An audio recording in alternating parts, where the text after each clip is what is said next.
In the first year in the business in 2009, be it a bad year for Atlanta real estate, I was the #1 realtor in Atlanta my first year in the business. If I can't grow anymore as an agent because of market conditions or saturation or things like that, let me try to grow a business. And we took those same ideas that I had growing my personal business in real estate to our brokerage. And we were able to grow that thing from one agent, me, to 12 agents, to 44 agents, to 100 agents. Now we've got over 500 agents and 8 offices around Atlanta. And my marketing was all about connection. How is somebody going to live in this house? What makes this house different than other houses? My wife and I just got married and we built our dream house, and our house gets struck by lightning. Yep. And it burns, Mo. It burns to the ground. We lose everything. I flipped it on the head and said, well, if I'm going to be a real estate agent, then I want to be the best damn real estate agent ever. On this episode of Same Game, Different Turf, we have Bonneau Ansley, one of the top real estate agents in the world. We're going to see a guy who started out on the commercial side. 2008, 2009 happened, lost a lot of it, and had to rebuild it back even better. Built it from scratch. We're going to see a guy that thinks big, works big, and always bets on himself. I'm not sure if you remember, we were over here and we were going on a walk. And we were talking about just my journey into where I am now. And I was like, man, I'm having a hard time embracing it. I'm coming from the NFL. I was in business. The accident happened. Now I'm kind of settling into the speaker world, but it's not like the NFL. And you were telling me how when you started in real estate, it wasn't as glamorous as being a developer. But you said, I'm going to flip this on its head. I'm not just in real estate. I'm setting out to be the best in real estate. Walk me through like that mindset shift as you started to embrace this world. Well, yeah, I mean, I was a developer. Mm-hmm. And when you're a developer, it's kind of glamorous. You're doing these giant buildings or these big projects. And, when you're a real estate agent, you're amongst 26,000 other real estate agents in your local market, Atlanta, or 1.5 million realtors in the United States. It's not glamorous. Yeah. Right. And so I kind of I was about 28, 29 years old when I turned into becoming a real estate agent because I was a failed developer. That's Mm-hmm. a whole nother story, but it was 2008 and We'll get no into it. developer was Yeah. a successful developer then. So I flipped it on the head and said, well, if I'm going to be a real estate agent, then I want to be the best damn real estate agent ever. Yeah. And so I started to obsessing that everything that I did in life was to build my real estate clientele. And what was that? Was that, meeting everybody I could? Was that going to dinner and meeting all the tables around me, or sitting at the bar and meeting everybody on the right and left? And just everything I did had purpose, with the purpose and objective of being the top real estate agent in Georgia. And I didn't let up. I Yeah. mean, I'm sure people looked at me like, what is this little dude doing? Yeah. Like, chill out. Yeah. But when there's a goal to be reached, and the only way to get there is to just be obsessed with creating the habits to get to that point. That's how I lived my life for a decade. But you had the interest in real estate. And I think when people have an interest in something, they don't always follow that interest. And so you identify real estate as this thing I'd say my interest was in people, in people. and I never have worked for anybody. Mm-hmm. I don't fit in a box. And I didn't fit in a box in school. That's why I was looked at as not a great student. So in the corporate world, I would not be a great corporate employee. So setting aside being on my own, um, I had to put everything into myself. And I knew that I like people. Like, Mm-hmm. I get energy from connecting with people and figuring out what they want in life, be it like, how can I help somebody in business? How can I help organization raise money? How can I help somebody find the right house for their growing family? Somebody moving into town, into Atlanta. I just like people and I can connect with people. Real estate was kind of a byproduct because my family did real estate. They weren't in a brokerage, they Yeah. built houses and things of that nature. But because I liked real estate and because I liked people, I kind of married my passion for people with my knowledge of real estate. Maybe that's called my skill set, Yeah.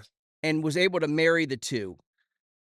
Luckily, I was able to do that at a fairly young age, so I'd have the time to keep developing those super skills to be successful. I was Yeah. able to marry my passion and my skill set Yeah. is Yeah. Yeah. the bottom line. And there's a lot of people that go through business where maybe they have the skill set to be well, but they hate the business, Yeah. or vice versa, right? They are passionate about something, but they're not really good at it. Yeah. Okay. And being able to marry those two is a wonderful thing if you can do it. And luckily I was got lucky and I was able to do that. Yeah, yeah.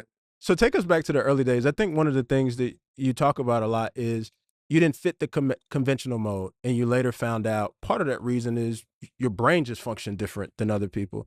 But you've also said that, dyslexia has kind of helped you in the way that you see the world.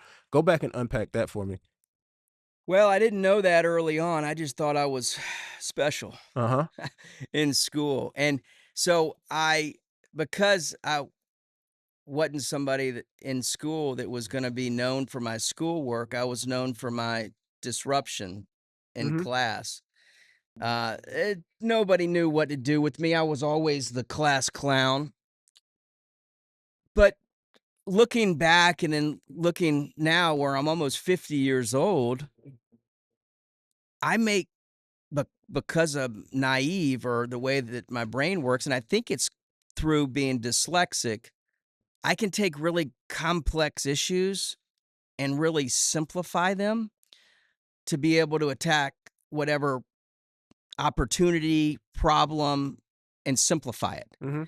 And by doing that, I don't get caught up in the small stuff, Yeah. in the details, but I'm also smart enough to know really how dumb I am. And I use that phrase a lot because I know where to backfill where I'm not smart or Yeah. where I'm not effective, is probably the better word. And I'm able to focus primarily on the task and objectives that I'm really, really good at. Yeah.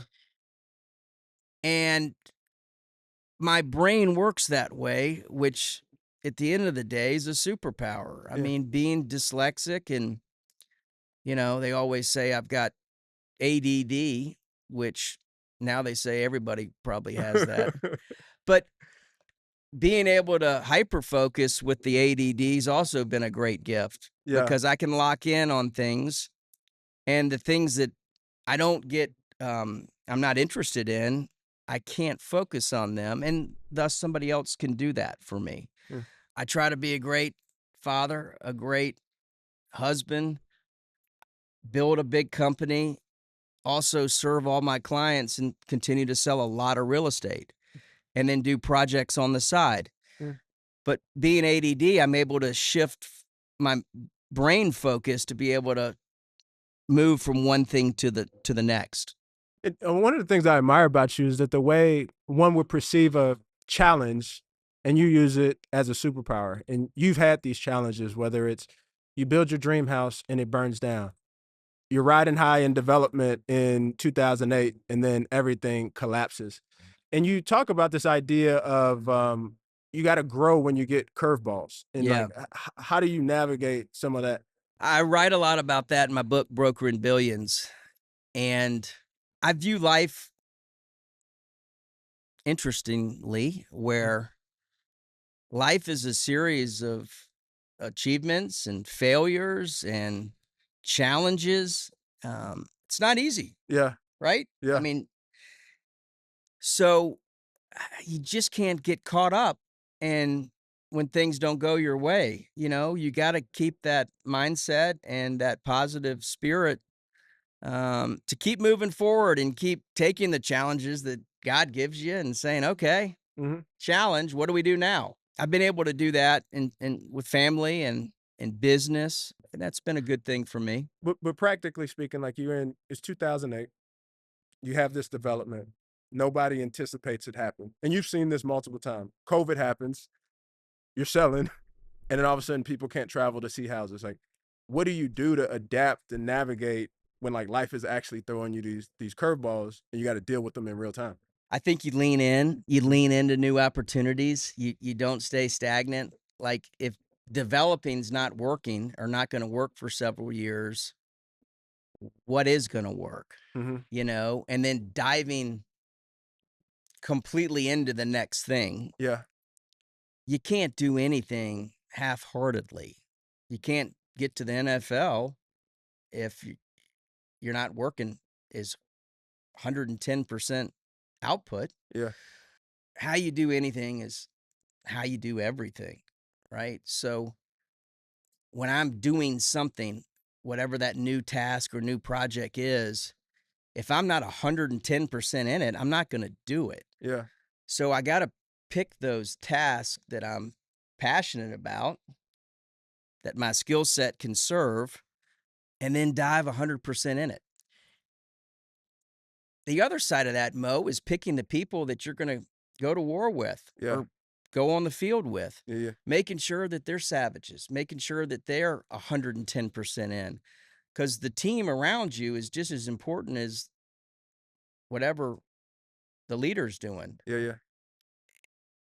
I've been able to find over the last 30 years of doing business amazing people that share the same beliefs and values that as me. Mhm.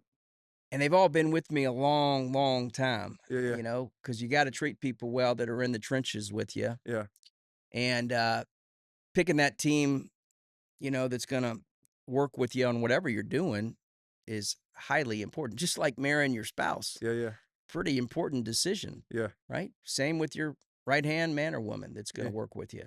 So take me back because now you have a huge team, but it didn't start that way. You started as Bonneau's going to be a real estate agent from being a developer. Yeah. But then you have to be all in, like you said, because you're not gonna do anything halfway. Yeah. You- So in you- 2009, Yep, yep. I started by myself, Bonneau Ansley, the realtor, The realtor. right?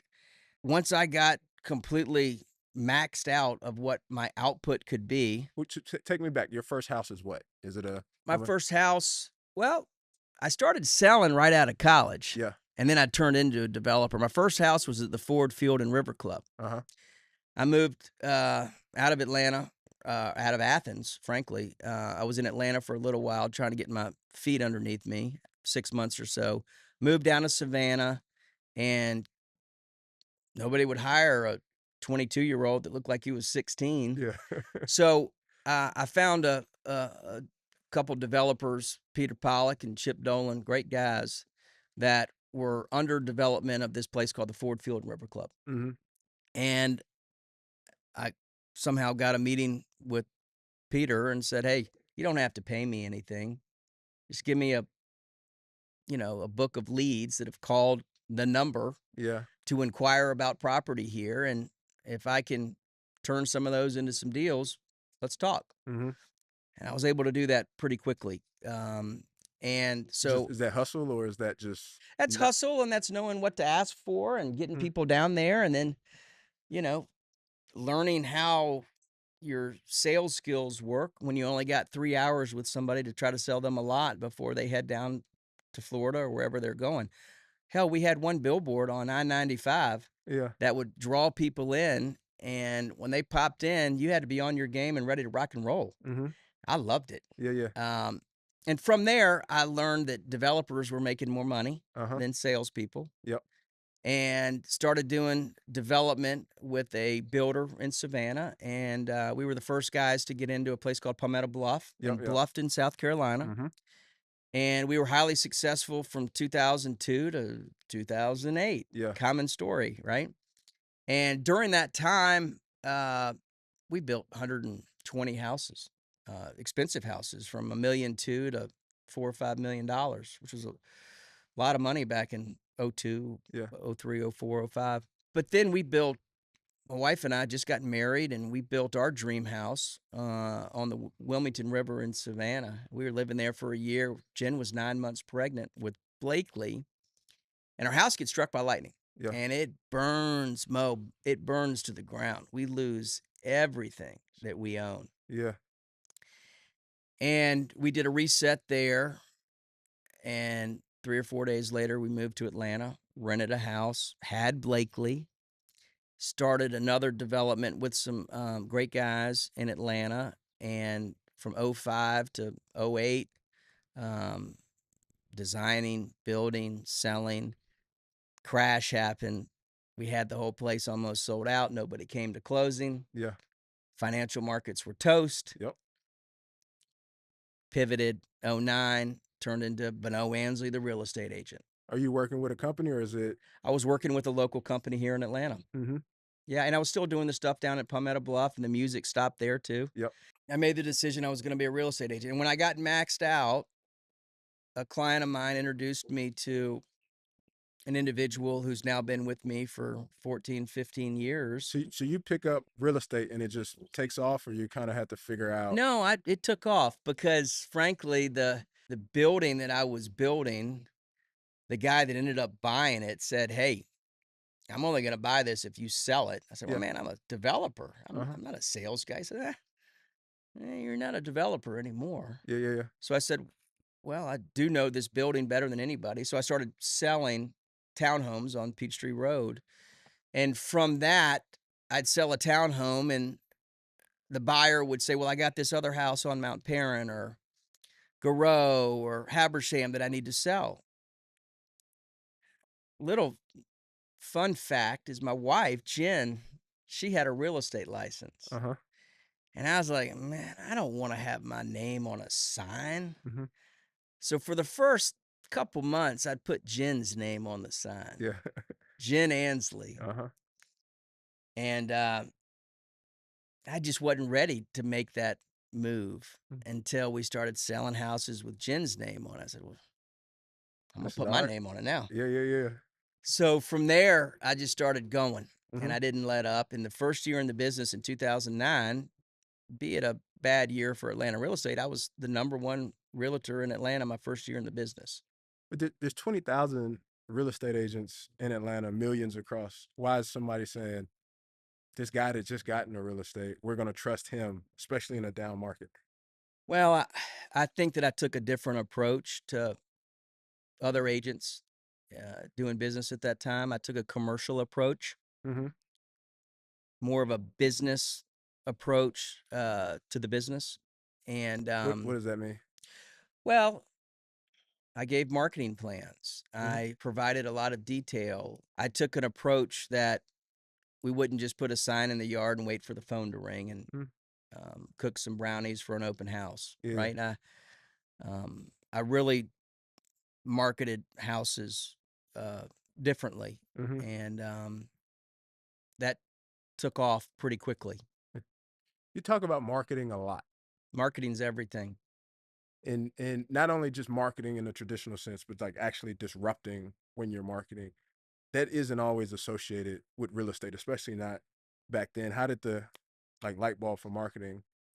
I think that marketing is just in my DNA, and be it self marketing, Mm. be it marketing products or things of that nature or houses, and um,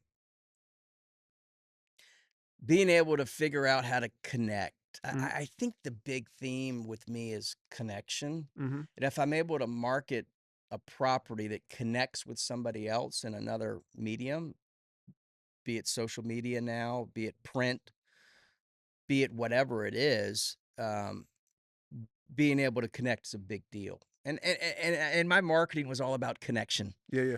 How is somebody going to live in this house? Mm-hmm. What makes this house different than other houses? And being able to put that out there and describe that the correct way to get people into the house was part of my deal. I had a baseball player my first or second year in the business, big major league pitcher, and was playing for the Braves, and he Mhm. got traded. Yeah. And he calls me and he says, "Hey, Bonneau, I got traded. I'm moving. You got to sell this house for me." And I went over to the house the next day. The house is already vacant. Mhm. It's packed up and gone. So the big event I did, which I've done hundreds of events since, was I took this beautiful vacant house and got together with Maserati, Mhm. and we put all the new Maserati cars out there and partnered with a local art dealer Yeah. and put a couple $1,000,000 of art in the house.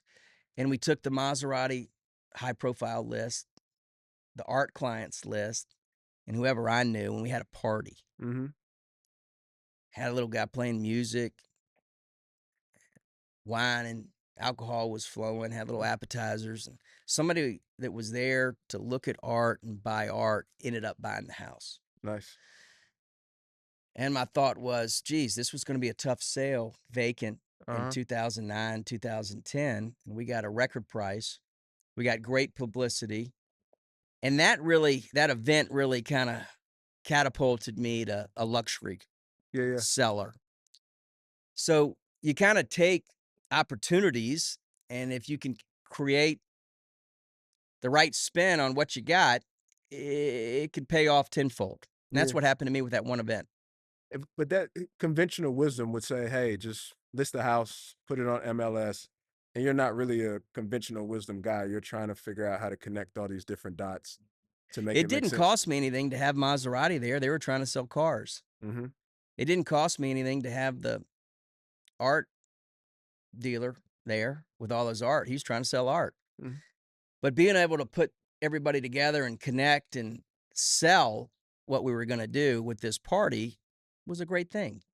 I think that's one of the things I find interesting is the way you view partnerships and the way you view teams. Everybody, literally everywhere, can be on your team, from the valet person, the art dealer, the car dealership, the restaurant waitress. Like, how do you think about just having everybody team Ansley when it comes to helping, you know, drive these things home? They're called multipliers. Multipliers. How do you have relationships that can benefit both people? Hmm. Um, and I've been hyper focused to make sure that lawyers, estate lawyers, guys that cut your hair, accountants, valet guys in the nicest places that are picking up the nicest cars for people to go eat dinner, that they had my card, my book of houses. I tip them very, very well to make sure that the next Porsche that drives in here, when it leaves, it's going to have Bonneau's magazine in the passenger seat with my card stapled to it. Hmm. So I put everybody on my team. And then I got a lot more people that are rooting for Bonneau, and somebody's getting their hair cut and says, "Man, I'm thinking about moving." Well, you got to call my buddy Bonneau. Hmm. Here's his card. Yeah. And having those deep relationships outside of real estate have been really impactful for me. And that goes with every business. Hmm. You know, if you're an insurance salesman, if you're a wealth manager, or a car salesman, right? Everybody needs all those things. Hmm. And if you got people that say, "Hey, I know this guy that probably be a good fit for you," it makes your army that much bigger. Yeah. When we're trying to do really, really big things, you got to understand that you can't do it by yourself. Yeah. Yeah. Yeah. And talk about your team, because your team's been with you for a long time. And when did you get to, or how do you even view team where you're constantly trying to add people to help you in the areas that you're not strong, or as you're thinking about growing, you're going to need someone and you're bringing them in before you need them? Yeah, I'm a big fan of doing psychological testing Uh-huh. and knowing how the brain works. And I'm not a neuroscientist by any means, furthest thing from it. Yeah. Yeah. But if I know that I'm good in one quadrant of the brain, I'm going to find somebody else that's really good in this quadrant of the brain, this quadrant of the brain, and this quadrant of the brain. Mhm. and put them all on a team together so we're all operating at a very, very high level, no matter who we're sitting next to or trying to get the listing from Yeah. on the other side of the table. Because if I'm dealing with somebody that's highly analytical and doesn't give the good old boy trust factor that I kind of bring Mhm. and wants to dive into the numbers, I've got somebody that is highly analytical that can speak that language Mhm. and pair that up with the guy across the table to get that business. Um, our mutual friend, another Mo Mhm. Bunnell, really helped me early on to understand how the brain works and how the connection works relative to who you're actually trying to sell to. Yeah. And this all happened with me meeting him to try to sell his house, probably my first year in the business. I sat down and he asked me what his house was worth, and I said, your house is worth $600,000.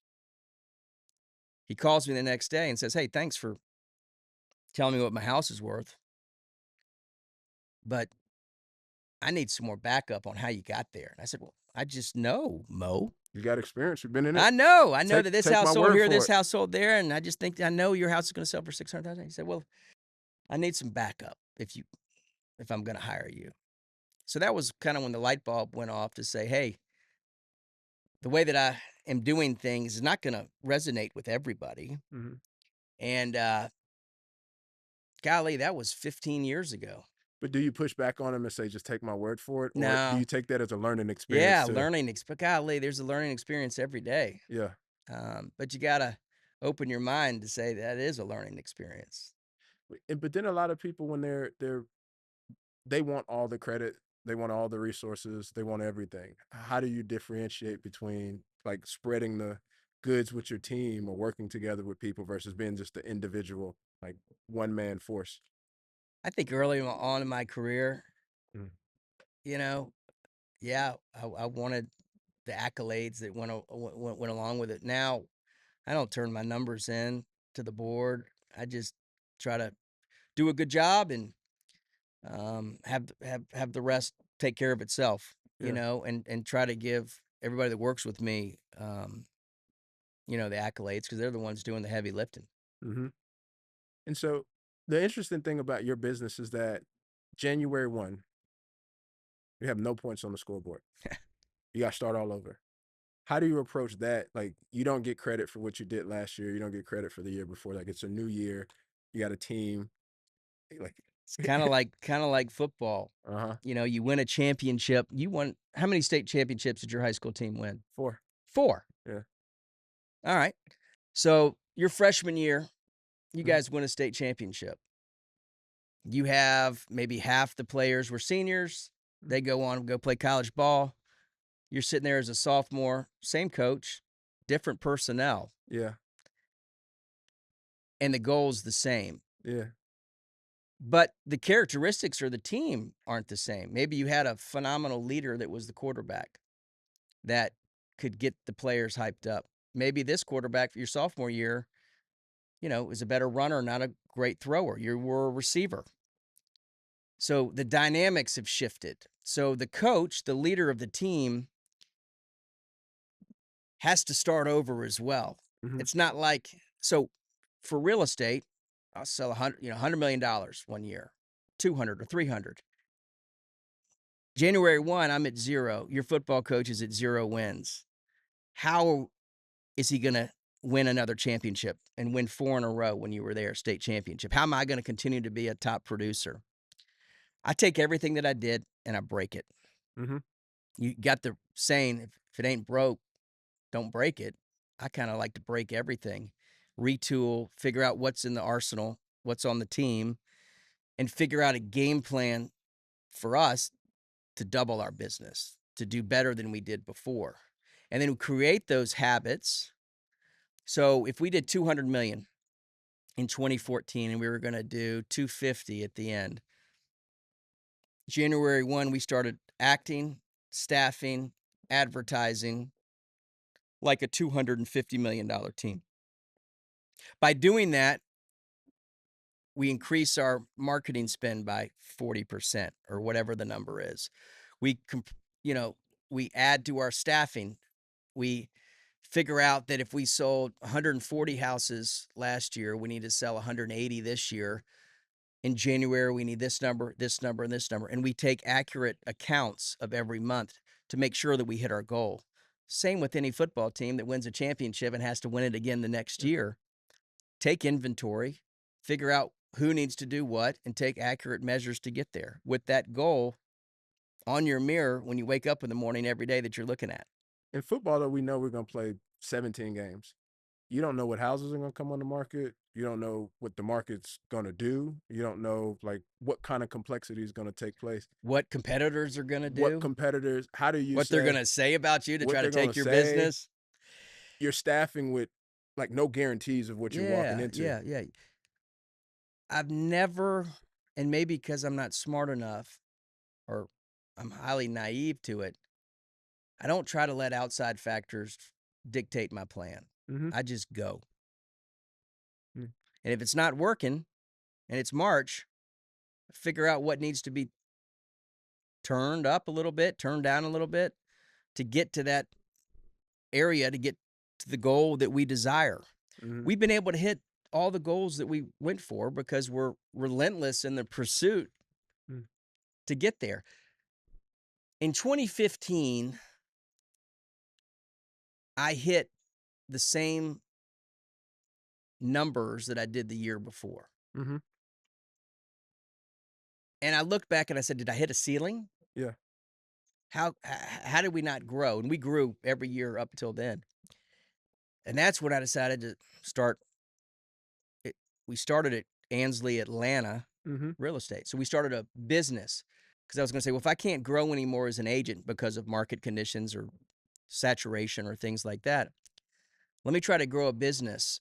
And we took those same ideas that I had growing my personal business in real estate to our brokerage. Yep. And we were able to grow that thing from one agent, me, to 12 agents, to 44 agents, to 100 agents. Now we've got over 500 agents and 8 offices around Atlanta. And then we went back in with some partners in 2021 and bought a global brand, Christie's International Real Estate. We were able to grow that and grow that. Well, and why that brand specifically? Well, and why not it's just a grow top organically? name and a top brand. And it's been around for a long time. And there was the auction house and the real estate house. And that real estate house, we knew that we could grow that amazing, iconic name, Christie's International Real Estate.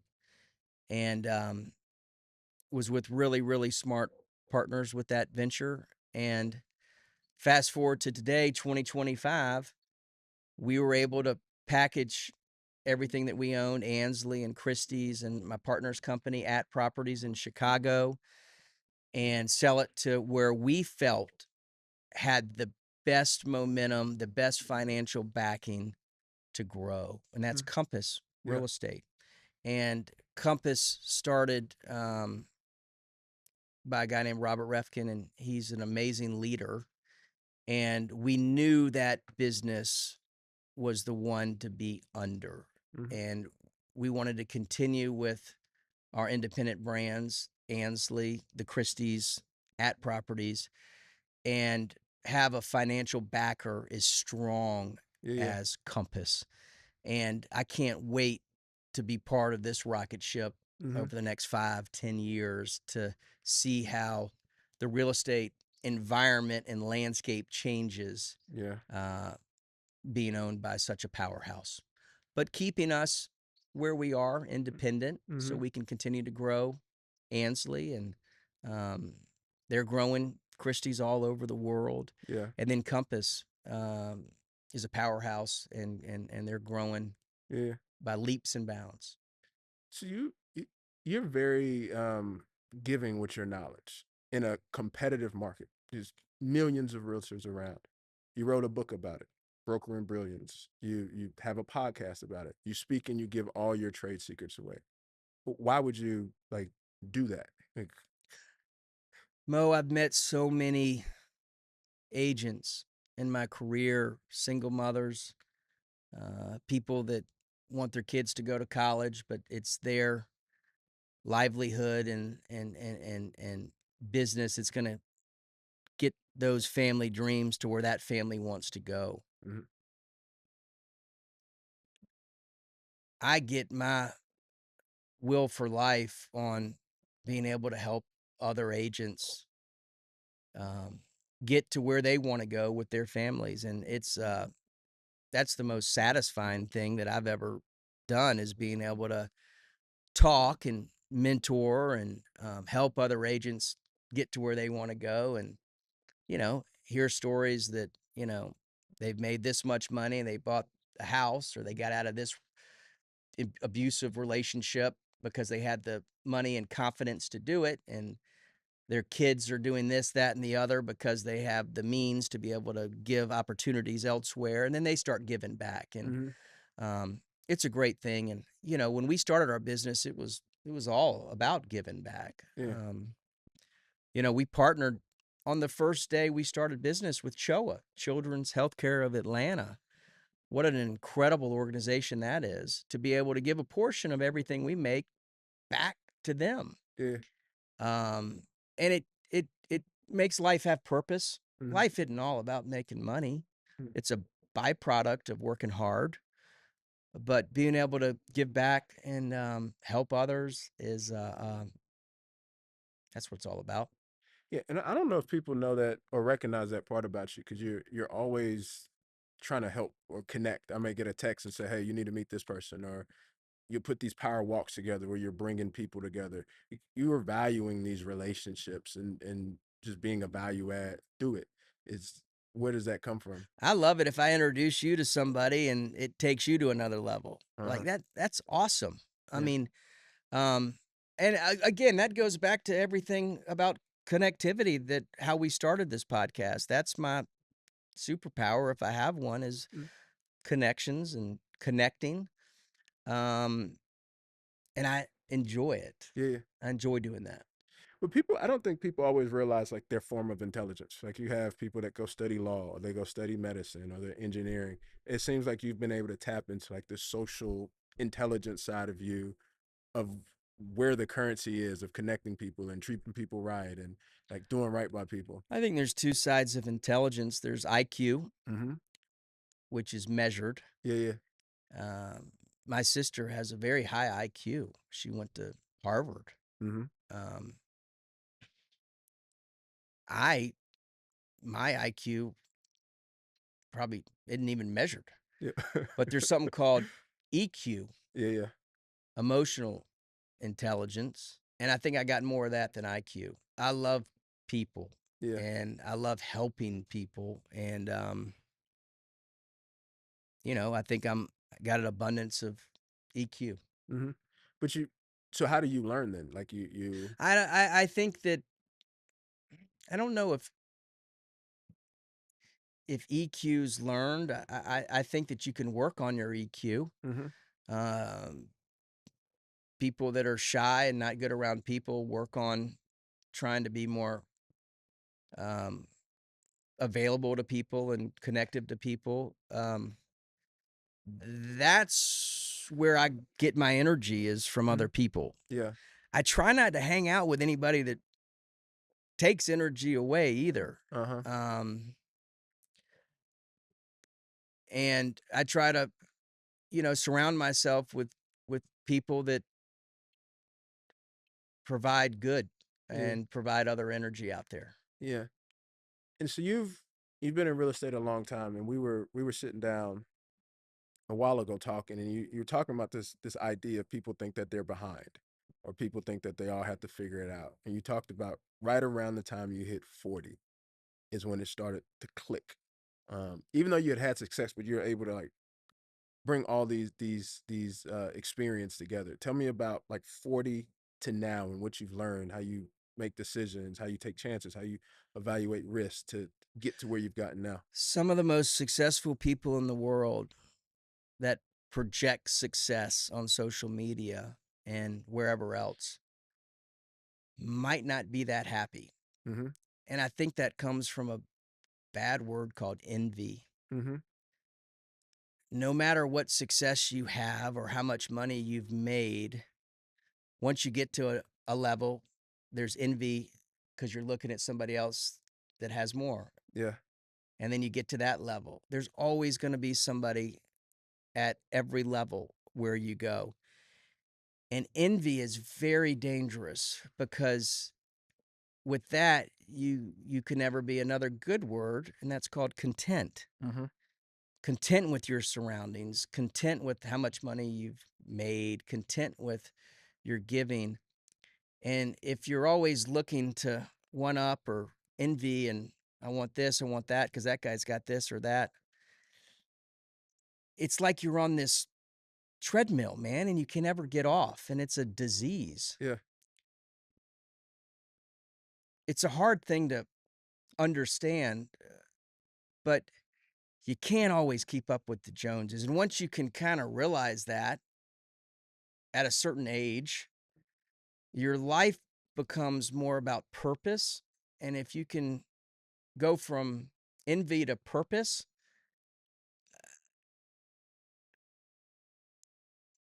I think you can live a really fulfilling, happy life. Yeah. And so your purpose has been able to fuel more of the last 10 years to get you to just kind of be locked into where you need to be and Yeah, but enjoying it look, a little it bit hadn't more. always been like that, Mo. Yeah. You know, when I started in 2009, I was obsessed with selling every single property in Mm-hmm. Atlanta, and I couldn't get off the treadmill. At a certain point, you get older and you're like, what's life about? Mm-hmm. It's about purpose and it's about connection. It's not about envy. Yeah. And I think that's when really good work happens. When you can just do things for the right reasons Yeah. that better other people's lives. Mm-hmm. Man, I appreciate this. Is there anything you wanted to dive into before? I think we crushed it. Yeah. I appreciate it. All the walks, the conversations, the you get the random text at like 10 o'clock, like checking in on you, and you actually want to know. It's like, all right, come over tomorrow. Let's troubleshoot it. You know, I don't know if everyone knows that side of you, so I'm a kind of brag on you a little bit. So appreciate you. Well, I appreciate our friendship, our relationship, and I'm here to help you with whatever you got, whatever you need me for. Game on. All right. Thanks, man.